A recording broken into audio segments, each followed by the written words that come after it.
Welcome to this week's episode of Operation Support Local. I'm your host, Derek Fage, and I wanted to start off by just saying how fortunate we are to have so many beautiful spots in Ottawa. Today we're at Dow's Lake, and I'm just here to enjoy some of the summer sunshine. We're also fortunate that we have so many beautiful little areas to visit just outside our city limits, and one of those areas is Carp. Our reporter Julie Buin went to the Carp Farmers Market to find out how they've had to reimagine bringing local farm food right to your table. They had to, of course, because of the pandemic, do things a little bit differently, but with great success. Have a look.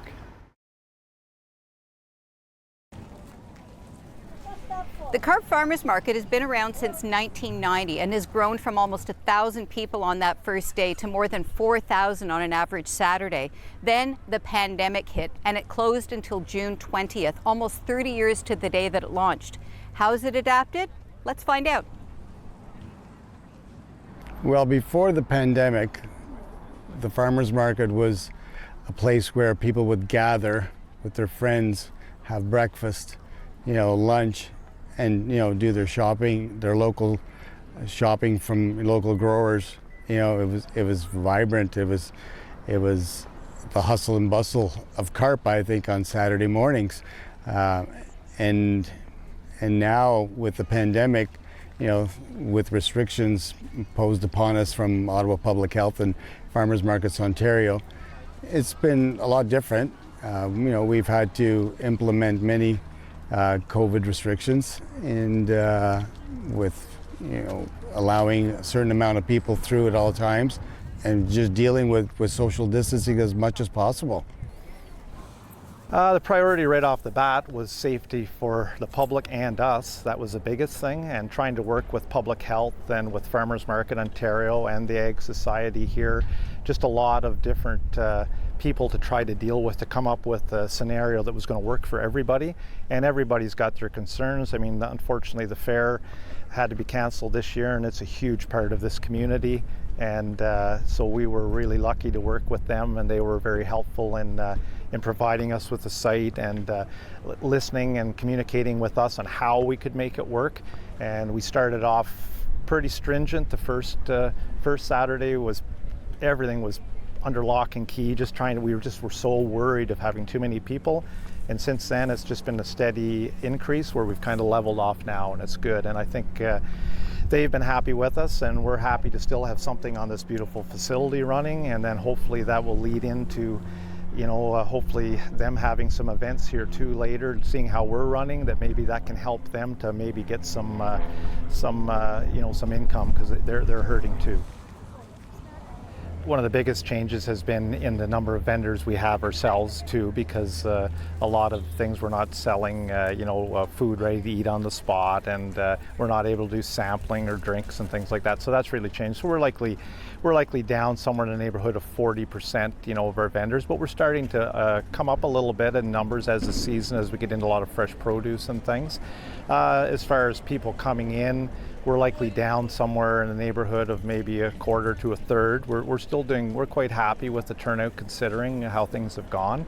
And it's just a different world, and people are very conscious of being safe and having room. And we're lucky with the Ag Society and the fair here in Carp that they've got a beautiful facility here with lots of room. So we've been able to change our setup, which has been a massive task. It's been huge. We spent the first 4 or 5 weeks just constantly changing it, and we've got it to a point now where it's working very, very well, and we're very happy, and our customers seem very happy and feel safe. So we're glad with the way it's worked out. We have a plan for going forward, and part of that plan is to bring in more of our vendors. Like we had a large food court here, a large arts and craft community that sold out of here. So we have some plans even moving into this fall to try to bring some of those people back in a different format, so that they can make sales, they can be part of the community, and people can purchase their products. And we're also looking, for another year, we're going to have the winter we've seen how things have gone here. We've seen the layout. We're going to be able to make little changes to that to try to make sure that these people, we're not using anything inside. There's no inside buildings right now, so everything is outside, which makes it pretty difficult on people in crafts and things like that to bring, if you got art and products like that. So there's got to be ways that we can, maybe we're going to have to purchase different tents, maybe we're going to have to come up with different ways of doing that. So all of that stuff are things that we're going to work on later on. I think all of us are really hopeful that things are going to get better, and we're going to learn and move forward from there. And I just think the fact that we have a community here that's so interested in local and especially local food and arts and everything, the fact that they've come out in droves really to support us, considering the situation we're in right now, has been, it's been a massive job to get this together the way we have it put together now, and to finally see people coming out is so satisfying.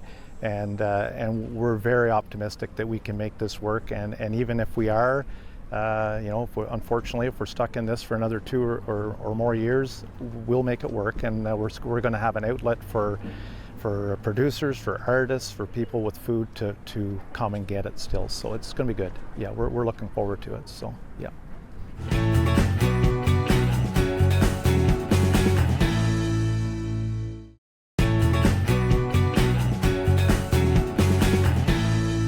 Well, we head from beautiful Carp to beautiful Almont, another favorite area to visit just outside the city limits. And there we go to a shop called Cheerfully Made. They make local products and help local makers sell their products, such as handcrafted goods, beauty products, clothing, greeting cards, a whole bunch of different items. Well, they hold events during the year, and their big spring event had to shut down. What they did was they moved online, and they moved online to great success. So successful, as a matter of fact, that they had to shut down partway through because they couldn't keep up with the orders. Here's that story. My name is Emily Arbor, and I'm the owner of Cheerfully Made Goods Markets here in Almont. We are a small brick and mortar retail shop that carries mostly goods made in Canada and across North America, as well as a craft show series that typically runs 4 times a year. However, this year it's not happening. COVID has affected our business greatly. Not all for the negative. It's really made us have to take act on some new creative ideas. I hesitate to say the word pivot because that seems to be the newest hot buzzword these days. But so normally, although we have a brick and mortar shop, we also host 4 annual craft markets. Of course, this year we were unable to host our market for spring. Spring in May would have been our 10th annual spring craft market here in Almont. And after sort of getting a little upset about the fact that I wouldn't be able to be hosting it, we decided to take that craft market online for a virtual event, which actually turned out to be quite successful. We featured 183 makers, which is about 100 more than we're usually allowed to feature. So we were able to support more makers, we were able to sell more things, and although it was a time that our shop was closed, so we were able to sort of stay busy and keep our staff busy during a time when otherwise we wouldn't have been able to. Making the change from being a brick and mortar to going solely online was a really big one. The reason that I have a brick and mortar shop in Almont is because I love that and I love talking to people and being part of the tapestry that is downtown Almont. So to take it online was a little disheartening. However, we were in pretty good shape to do so. We had been spending a lot of time rebuilding our website, cheerfullymade.com, and all of our other links can be found there. We're really active on social media, on Instagram and Facebook, and we are just at Cheerfully Made on both of those sites. We also are on Pinterest. Here in the shop, when you come in, you get a friendly hello. We can talk you through products. We can get to know, we know many of our customers and can ask them about what's gone on since the last time we saw them. We can't do that quite as easily online, but we do tend to have a great deal of engagement on our social media. We reply to all questions and comments, and we also engage with our customers on their own personal profiles. When it comes to online sales and people making that purchase, we're always very careful to thank our customers. Each of our orders comes with a handwritten note, and that's something that we have always done, but we do it even more now. We've been sort of looking closer at what that customer experience is when our hands can't be on those items. And so we hope that we convey that when we ship out an item, when you receive that box, it's got a cute sticker on it that gives a vibe of, the Cheerfully Made vibe. And when you open it, it's got a handwritten note that makes you feel special. We just take a little extra care in all those ways. So it's always something that's stuff I've been wanting to focus on and have sort of always backburnered. So the pandemic has really sort of pushed us into these areas where maybe we were falling a bit short before, and so that's kind of been a positive thing. When we first opened the shop, the first few weeks were a bit challenging. We really didn't know how it was gonna go, how people were gonna navigate the shop. We changed our layout. We have a little hand washing station. So we've been open for, I don't know, a month now, and things have been okay. It still feels weird. We don't feel like ourselves yet. And I don't know that we will anytime soon, but we've created a bit of a new normal for ourselves, and we've got a really tight-knit staff, and it's been okay. We are noticing an uptick in visitors to Elmont, maybe people trying to escape the city. We hope they're not bringing anything untoward with them, but so far so good. And we're happy to be meeting so many new people who are discovering Elmont for the first time. So that is another awesome, unexpected benefit to this whole thing. We are just so grateful to be operating a business and a brick and mortar at that in a small town like Elmont. We're in close proximity to the city, but we're still a rural town, and the community vibe here is like none other I've ever experienced, and that's not just because I grew up here and haven't experienced a lot of other communities. It's just when the visitors couldn't come, the locals really came out to support, and not even just with making purchases, but by sending encouraging notes or, leaving thoughtful little painted rocks on our step when we were away. And I feel like we've always had a really strong and friendly community here in Elmont, and that has only been highlighted by this whole pandemic.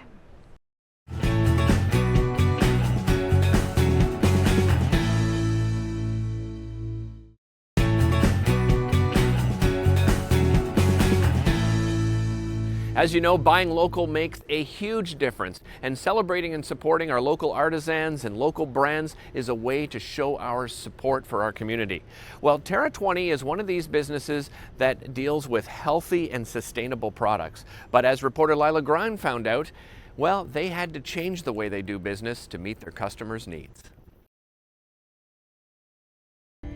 Owned and operated in Ottawa, Tara20 is committed to sourcing brands that are bold, innovative, and fearless in their mission to change the way we treat ourselves and our planet.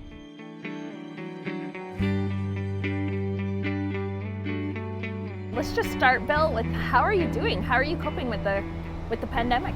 Yeah, okay, so from a personal perspective, I'm a father of 2 girls, so I obviously have a concern. But from a business perspective, my concern draws deeper to our customers and, of course, my employees.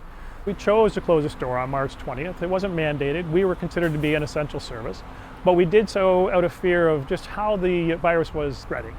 So we chose to close on the 20th. But we're doing much better than where we were at on that day, and I think we've survived it quite well.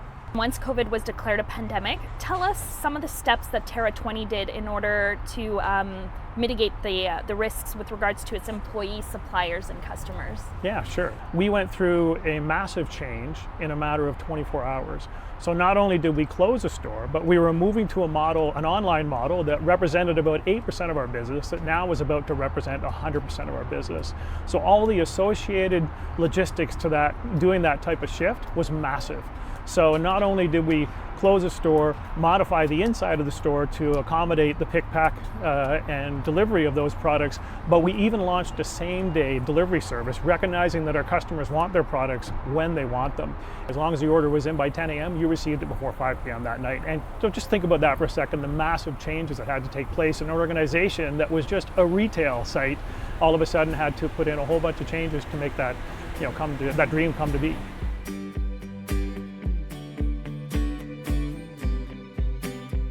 One of the challenges in this pandemic is that there is obviously a supply and demand, And you're going to find some empty spots in our stores, much like you do in other retailers. And that really stems from right from the source, from raw materials being harvested and refined to be presentable to a point where the manufacturers can actually produce it. And of course, they're respecting social distancing at the plant level, in which case there's extra spacing. So they might only have 50% of the production team on site. So what we're actually experiencing are we're seeing shortages in the orders that we are placing. And we're having to manage through that by way of our vendors and working with them to produce the products that our customers look to take advantage of inside our store. Describe to us the type of products you sell and how do those products benefit the consumer? Yeah, sure. Well, you know what, the one thing about the store being the size that it is, I mean, we're talking 15,000 square feet of selling space. So inside this store is over 17 different departments. We're looking at over 1,000 brands, and we opened up with about 12,000 products on the shelves. We're now sitting at close to 27,000 products inside our store. Our popular departments are personal care, cosmetics, cleaning is a big one, kitchen utility is another one, but specifically the EcoBar. So the EcoBar concept is a refilling station for cleaning products and personal care products, and that's one of the fastest growing departments inside our store. The simple concept is basically bring in your bottle, we'll refill the bottle for you with the solution, and we actually have developed the most cost-effective model in Canada, where it's actually the most aggressively priced cleaning products in Canada. Lake water safe and no toxins. So for today, right now, for a customer that comes into the store, what will they see in terms of change given the pandemic and some of the laws, the health authority laws? You know what, we're respecting the social distancing. Obviously, you're going to find all the team has masks on. We're expecting that of our customers. We're expecting our customers to come in that have not been tested positive for COVID. You'll find a whole array of protocols throughout the store. You'll find stickers on the floor. We're respecting the social distancing as we're interacting with our customers. There's a curbside pickup, so you can actually pick it up at the front of the store, and that's our way of dealing with the circumstance. I'll tell you this, there's an emerging customer that's coming out of this pandemic, and that customer is becoming more sensitive to the products they're buying. 60% of Canadians are actually reading the labels now, and another 60% are buying local. And that's where we play a key role at Tara20, is we deal with local vendors very well. In fact, in Ontario, we did a Made in Ontario sale during the pandemic, and we had over 2,000 products represented that are actually manufactured right here in Ontario. How optimistic are you for the city to bounce back from this pandemic, given what you've seen in terms of its coping? Yeah, well, you know what? Ottawans have been great supporters of small business. I've been in Ottawa for over 30 years, and I'll tell you, I'm very optimistic of our future. I think we're under the right leadership. I think the provincial government has put in place the right protocols and procedures for us to continue to operate our businesses as such. And as I say, Ottawans have been a great, very positive response to our protocols we have in place in the store, and I'm absolutely optimistic. Based on the current state and the numbers I see happening in the marketplace today, I'm very optimistic for our future to weather this storm.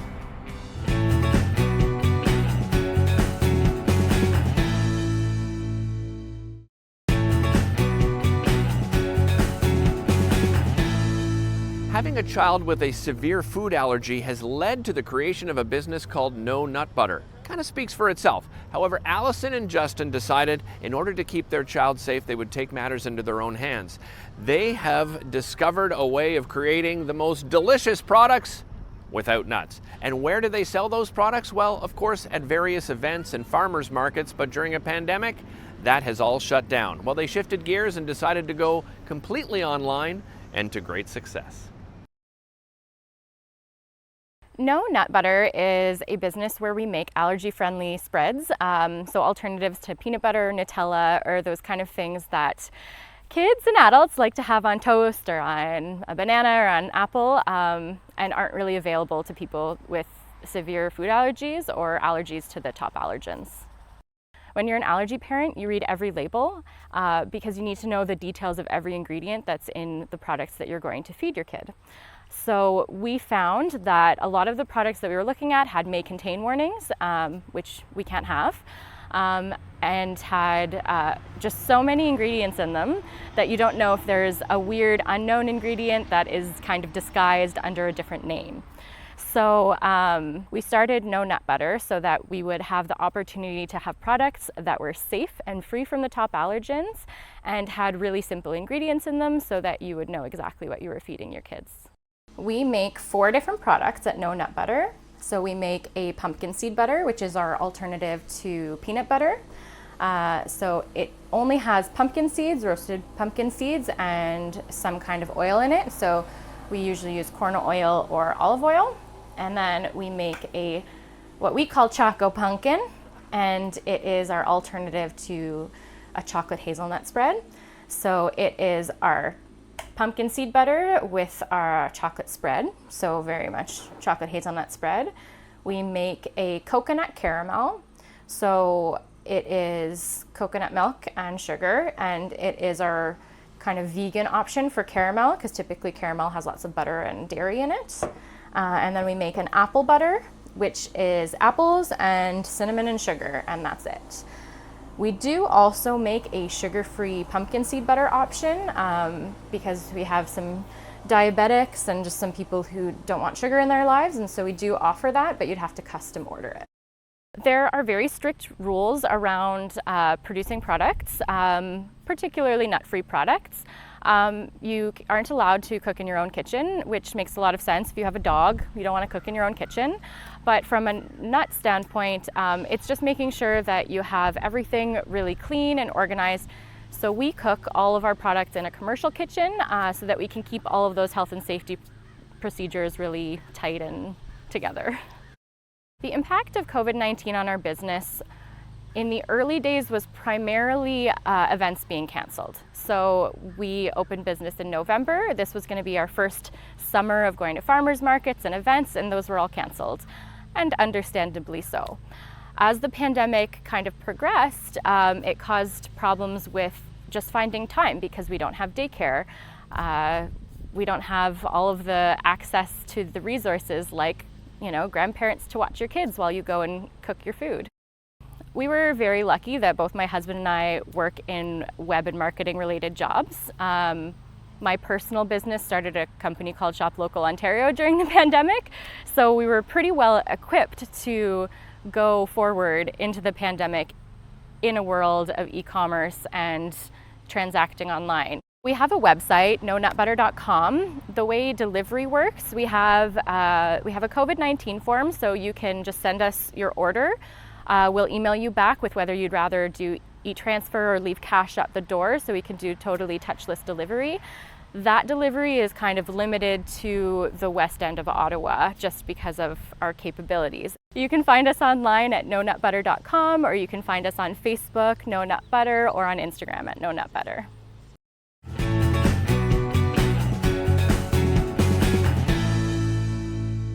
By the way, I taste tested all of Allison and Justin's products, and I can assure you all 4 of them, absolutely delicious. Well, this ends this week's episode of Operation Support Local. I want to encourage you, get out and visit your city. This is such a beautiful city, so many great places to visit. And also want to encourage you, visit our website. If you have a story idea, let us know. Be sure to tune in each and every Friday for new episodes of Operation Support Local at 7:30 p.m.